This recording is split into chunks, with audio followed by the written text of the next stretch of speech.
በሰሜን ዳኮታ በሞንታናና በዋዮሚንግ በረዷማ ሜዳዎች ስር ዓለም ተኝቶ ሳለ የማይተኙ አይናቸውን ሳያርገበግቡ የሚጠብቁ የብረት ዘበኞች አሉ። በምድር ላይ ጸጥታ የሰፈነ ይመስላል። ከስር ግን በኮንክሪትና በብረት የተሰሩ ግዙፍ የምድር ውስጥ ምሽጎች የሰው ልጅ ከፈጠራቸው እጅግ አደገኛ መሳሪያዎች አንዱን አቅፈው ይዘዋል።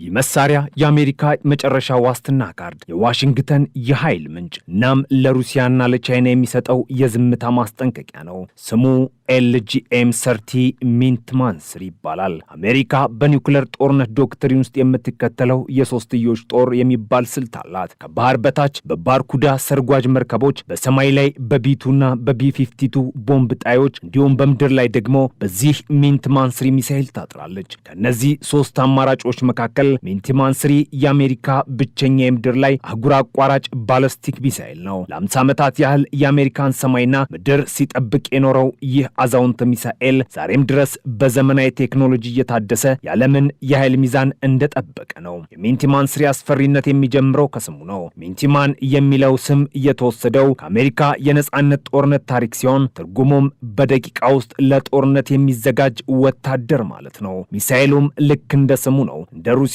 ሳርማት ወይም ሌሎች ፈሳሽ ነዳጅ እንደሚጠቀሙ ሚሳኤሎች ለመተኮስ ሰዓታት ወይም ደቂቃዎች አይፈጅበትም። ሚንቲማን የሚጠቀመው ጠንካራ ነዳጅ ነው። ይህ ማለት ልክ እንደ ጥይት በማንኛውም ሰከንድ በማንኛውም የአየር ሁኔታ ፕሬዝዳንቱ ቁልፉን በተጫኑ ቅጽበት ከጉድጓዱ ተወንጭፎ መውጣት ይችላል። ይህ የቅጽበታዊ ምላሽ አቅሙ ጠላት አሜሪካን በኒውክሌር ለማጥቃት እንዳያስብ የሚያደርገው ዋናው መከላከያ ነው። ሚሳኤሉ ከጉድጓድ ሲወጣ የሚፈጥረው ድምፅና የሙቀት መጠን ምድርን ያንቀጠቅጣል። ክብደቱ 36000 ኪሎ ግራም ሲሆን 18 ሜትር ርዝመት አለው። አንድ አየር ላይ ከወጣ በኋላ የሚያቆመው ኃይል የለም። ፍጥነቱ በሰዓት 24000 ኪሎ ሜትር ነው። ይህም ፍጥነት በምሳሌ ለማስረዳት አንድ ሰው ከአዲስ አበባ ተነስቶ ዋሽንግተን ዲሲ ለመድረስ የሚፈጅበት ሰዓትን አስቡት። ሚንትማን ግን ከዋሽንግተን ተነስቶ ሞስኮ ወይም ቤጂንግ ለመድረስ የሚፈጀው 30 ደቂቃ ብቻ ነው። በግማሽ ሰዓት ውስጥ የዓለምን ታሪክ የመቀየር ከተሞችን የማጥፋትና የስልጣኔን አሻራ የማውደም አቅም አለው። የሚሳኤሉ ጉዞ በሶስት ደረጃዎች የተከፈለ ነው። የመጀመሪያው ሞተር ሚሳኤሉን ከምድር ስበት አውጥቶ ወደ ጠፈር ይወረውረዋል። ሁለተኛውና ሶስተኛው ሞተሮች ፍጥነቱን በመጨመር ወደ ኢላማው ያቀርቡታል። የመጨረሻውና ወሳኙ ክፍል ግን በጠፈር ላይ የሚገነጠለውና የኒውክሌር ራሶችን የያዘው ባስ የተሰኘው ክፍል ነው። ሚንትማንስሪ MIRV የተሰኘ ቴክኖሎጂ የታጠቀ ነው። ይህ ማለት አንድ ሚሳኤል ወደ ጠፈር ወጥቶ 3 የተለያዩ የኒውክሌር ቦምቦችን ወደ ተለያዩ አቅጣጫዎች መበተን ይችላል። አንዱ ሞስኮን፣ አንዱ ሴንት ፒተርስበርግን፣ ሌላው የሩሲያን የጦር ሰፈር በአንድ ጊዜ መምታት ይችላል ማለት ነው። ምንም እንኳን አሁን ባለው የኒውክሌር ስምምነት መሰረት አሜሪካ በአብዛኞቹ ሚሳኤሎች ላይ አንድ የኒውክሌር ራስ ብቻ ብትገጥምም አቅሙ ግን 3 እና ከዚያ በላይ መሸከም አለው። የሚንትማንስሪ ሌላውና አደገኛ ባህሪ ትክክለኛነቱ ነው ወይም አኪዩሬሲው።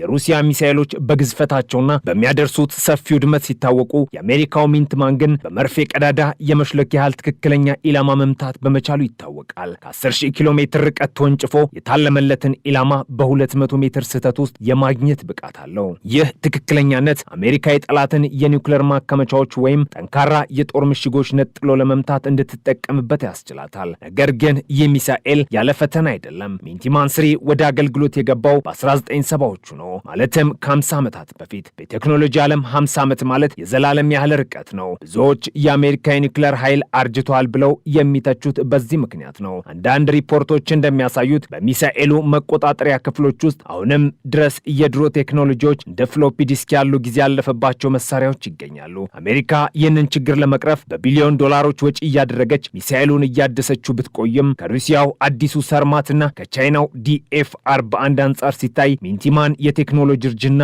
እየታየበት መሆኑ አይካድም። ለዚህም ነው አሜሪካ LGM-35 ሴንቲነል የተሰኘ አዲስና እጅግ ዘመናዊ ሚሳኤል በመስራት ላይ የምትገኘው። ይህ አዲሱ ሚሳኤል ሚንትማንን ተክቶ የአሜሪካ ቀጣዩ ዘበኛ ይሆናል። ነገር ግን ሴንቲነል ሙሉ ለሙሉ ተጠናቆ ስራ እስኪጀምር ድረስ ቢያንስ ለቀጣዮቹ 10 ወይም 15 ዓመታት የአሜሪካ የደህንነት የተንጠለጠለው በዚህ በጎልማሳው ሚንትማንስሪ ላይ ነው። የሚንትማንስሪ የማስወንጨፍ ሂደት ራሱ እጅግ ጥብቅና በስነ ልቦና ፈተና የተሞላ ነው። ከምድር በታች በሚገኙት የመቆጣጠሪያ ክፍሎች ውስጥ 2 ወታደራዊ መኮንኖች በቀን 24 ሰዓት በተጠንቀቅ ይጠብቃሉ። የፕሬዝዳንቱ የፕሬዝዳንቱ ትዕዛዝ ሲመጣ ሁለቱም መኮንኖች በአንድ ጊዜ በተመሳሳይ ሰከንድ ቁልፎቻቸውን ማዞር አለባቸው። ይህ የሁለት ሰው ወግ አንድ ሰው በራሱ ፍላጎት ወይም በስህተት ዓለምን እንዳያጠፋ ተብሎ የተበጀ መከላከያ ነው። እነዚህ ወታደሮች በእጃቸው ላይ ያለው ኃይል በሚሊዮን የሚቆጠሩ ሰዎችን በአንድ ቅጽበት የማጥፋት አቅም እንዳለው እያወቁ ያንን ቁልፍ ለመጫን የሚያስፈልገው ስነ ልቦናዊ ጫና ቀላል አይደለም። በቅርቡ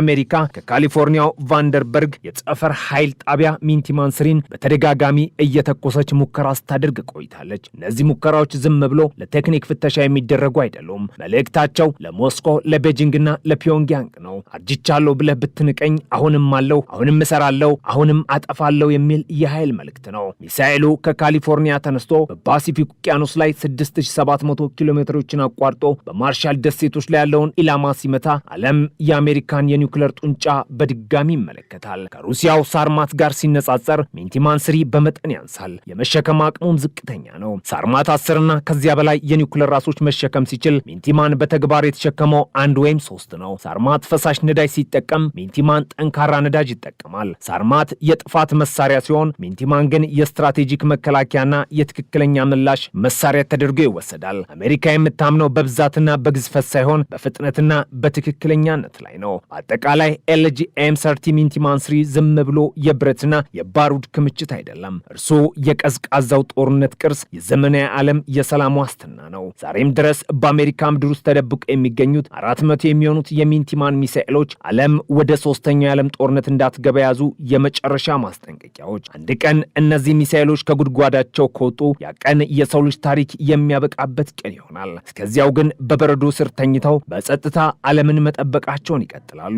ከዚህ ግዙፍ የኮንክሪትና የብረት ዓለም በስተጀርባ ግን ሌላ ብዙም የማይነገር አሳሳቢ እውነት አለ። እነዚህ የነጻው ዓለም ጠባቂዎች ተብሎ የሚጠሩት የሚንቲማን ሚሳኤሎች በቴክኒካዊ አጠራር የጊዜ ገደባቸው ያለፉ ናቸው። አሜሪካ እነዚህ ሚሳኤሎችን ስትተክል አገልግሎት ይሰጣሉ ተብሎ የታቀደው ለ10 ዓመታት ብቻ ነበር። ነገር ግን 10 ዓመቱ 50 ዓመት ሆኖታል። በሰሜን ዳኮታና በሞንታና የሚገኙት እነዚህ የምድር ውስጥ ማዘዣ ጣቢያዎች በዘመናዊ የሳይበር ቴክኖሎጂና በዲጂታል ዓለም ውስጥ የሚገኙ የ1970ዎቹ የቴክኖሎጂ ቅርሶች ሆነዋል። አንዳንድ ጊዜ ለጥገና የሚሆኑ መለዋወጫዎች ከመጥፋታቸው የተነሳ የአሜሪካ አየር ኃይል መለዋወጫዎችን ለማግኘት ከሙዚየሞችና ከአሮጌ መጋዘኖች ውስጥ ለመፈለግ እንደሚገደድ ይነገራል። ይህ ሁኔታ ነው ፔንታጎንን እንቅልፍ የነሳው። የሩሲያና የቻይና ሚሳኤሎች በየቀኑ ሲዘምኑ የአሜሪካው የጀርባ አጥንት ግን በእርጅና እየደከመ መምጣቱ የኃይሉ ሚዛን እንዳያዛባው ስጋት አለ። ይህንን ስጋት ለመቅረፍ የተጀመረው የሴንቲነል ፕሮጀክት በአሜሪካ ታሪክ ታይቶ የማይታወቅ ግዙፍ ወታደራዊ ግንባታ ፕሮጀክት ነው። እቅዱ የሚሳኤሎቹን መቀየር ብቻ ሳይሆን በመቶዎች የሚቆጠሩ የምድር ውስጥ ማዘዣ ጣቢያዎችን፣ በሺዎች ኪሎ ሜትሮች የሚረዝሙ የመሬት ውስጥ የመገናኛ ገመዶችንና የሳይበር ደህንነት ስርዓቶችን ሙሉ በሙሉ ነቅሎ እንደገና መትከል ነው። ፕሮጀክት በ100 ቢሊዮን ዶላሮች የሚቆጠር ወጪ የሚጠይቅ ሲሆን ዓላማውም አሜሪካን ለሚቀጥሉት 100 ዓመታት የሚቆይ አዲስ የኒውክሌር ጡንቻ ማልበስ ነው። እስከዚያው ግን ያረጁት የሚንቲማንስሪ ሚሳኤሎች በየቀኑ በየሰዓቱና በየደቂቃው ያለ ረፍት መጠበቃቸውን መቀጠል አለባቸው። ለአፍታ መዘናጋት፣ ለአፍታ መበላሸት በጠላት ዘንድ እንደ ድክመት ሊቆጠር ይችላል። የሚንቲማንስሪ መኖር ስትራቴጂካዊ ጠቀሜታው የማጥቃት ብቻ ሳይሆን የኒውክሌር ሰፍነግ በመሆንም ጭምር ነው። ይህ በወታደራዊ ሳይንስ የሚታወቅ ጨካኝ ስሌት ነው። አሜሪካ እነዚህ ሚሳኤሎች ሰው በሌለባቸው በረዷማና ገለልተኛ ግዛቶች ውስጥ የተከለችው በምክንያት ነው። ሩሲያ ወይም ቻይና አሜሪካን በኒውክሌር ለማጥቃት ቢወስኑ የመጀመሪያ ኢላማቸው ማድረግ ያለባቸው እነዚህ የሚሳኤል ጉድጓዶችን ነው። እነዚህን ሳያጠፉ ሌሎች ከተሞችን ቢያጠቁ ሚንቲማንስሪ ከጉድጓዱ ወጥቶ አጸፋውን ይመልሳል። ስለዚህ ጠላት እነዚህን 400 ጉድጓዶች ለማውደም ቢያንስ 800 የኒውክሌር ራሶችን ማባከን አለበት። በዚህ ሂደት ውስጥ የሚንቲማን ሚሳኤሎች የጠላትን ጥቃት እንደ ሰፍነግ በመምጣት እንደ ኒውክሌርና ሎስ አንጀለስ ያሉ ህዝብ የሚበዛባቸውን ከተሞች ከጥፋት ያድናሉ የሚል ስሌት ነው። ይህ እጅግ አስፈሪ ነገር ግን አስፈላጊ የስትራቴጂክ አካል። በመጨረሻም የሚንቲማንስሪ ታሪክ የሰው ልጅ የደረሰበትን የቴክኖሎጂ ቅራኔ ያሳያል። እጅግ በጣም ረቂቅ፣ እጅግ በጣም ፈጣንና እጅግ በጣም አውዳሚ የሆነ መሳሪያ ሰርቶ ይህንን የሰራሁት ላለመጠቀም ነው ብሎ እንደማለት። ሚንቲማንስሪ ስኬታማ የሚባለው ሲተኮስ ሳይሆን ሳይተኮስ በጉድጓድ ውስጥ በሰላም ሲቀመጥ ነው። ከተተኮሰ ያኔ ዲፕሎማሲው ከሽፏል፣ ፖለቲካውም ሞቷል፣ የሰው ልጅ ተስፋም አብቅቷል ማለት ነው። ዛሬም በዋዮሚንግ ተራሮች ስር ወጣት መኮንኖች ከውጭ ዓለም ተቆርጠው የጥፋትን ቁልፍ አንገታቸው ላይ አጥልቀው ያቀይ ስልክ እንዳይጮህ እየጸለዩ ተቀምጠዋል። ሚንቲማንስሪ የአሜሪካ ህብረት ዘበኛ፣ የዓለም የሰላም ዋስትና ወይስ የምድር የመጨረሻ ቀን መጀመሪያ? ምርጫው በእጁ ቁልፍ የያዙት ሰዎች ውሳኔ ላይ እየተንጠለጠለ ነው።